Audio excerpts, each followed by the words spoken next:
What is up, everybody? This is FNH News Reviews and Tours here with a brand new product review of Piboshi's credit card wallet. So this is a RFID credit card wallet, and it is by Piboshi. I actually wanted to, it's been meaning a while to make a review on this, so we're gonna get right into opening the product and getting right into it. So overall, it's in the package itself, it's in like a cardboard type box that it's in. It's actually fairly nice, it's comfortable, so, but I care more about the product itself, so let's get right into it.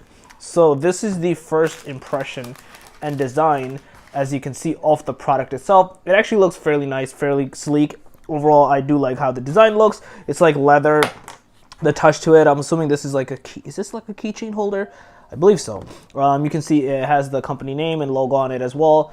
I actually like this. It has some engraving on the back. It talks about the company. It has its WhatsApp and mobile number if you want to talk to them. So you can see the information is there.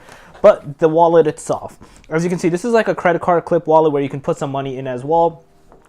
You clip this on, it's magnetic, so you can easily clip it onto yourself, to your wallet, or if you want to like just put it in your pocket, you could go either way. You can put money in here, you can not clip it on, you can just put it in your pocket, you can put money in here as well. You can see you have all your different credit card slots, you can put your ID in here, again, you can put your money in there, another slot over here for ID or money. You can keep your driver license or whatnot if you want to keep over here. This is, I would say, the most practical use for like identification and whatnot. And there's another clip over here, so you can see this is actually fairly overall inclusive. Like you have like all your different angles to it. You can probably fit 1, 2, 3, 4, 5, like probably 2, 3 in here, 2, 3 in here, probably like over 10 credit cards if you wanted to.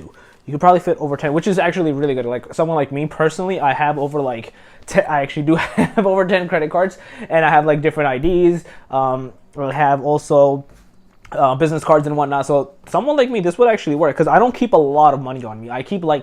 I tend not to keep too much money on me, probably like $20 to $100 max I keep on me. So this would actually work fairly well. Like 5 notes of 20s or a $100 bill or some change I would keep over here. Like just clip it on, put it in my wallet. This would actually be fairly good for me. I would actually like to use this significantly. So this is actually pretty damn cool. Overall, I really like it. It's actually very nice, sleek. It has a really good feel to it. I had a wallet that was similar to this. Like I had a leather wallet before, but overall, I really like this. I really do like this. Yeah, guys, let me know your thoughts below. What do you guys think about this product? Do you like it? Are you gonna purchase it? I'll leave all the links in the description below. It is $10. It's fairly cheap. I don't think you can get a better buy than $10. Everything will be in the link in the description below. So do let me know your thoughts. What you guys think about this? Yeah. Overall, if you overall like the video, give it a thumbs up. It helps a lot. If you're new to the channel, make sure to subscribe and click that notification bell. And other than that, FNH out. Peace.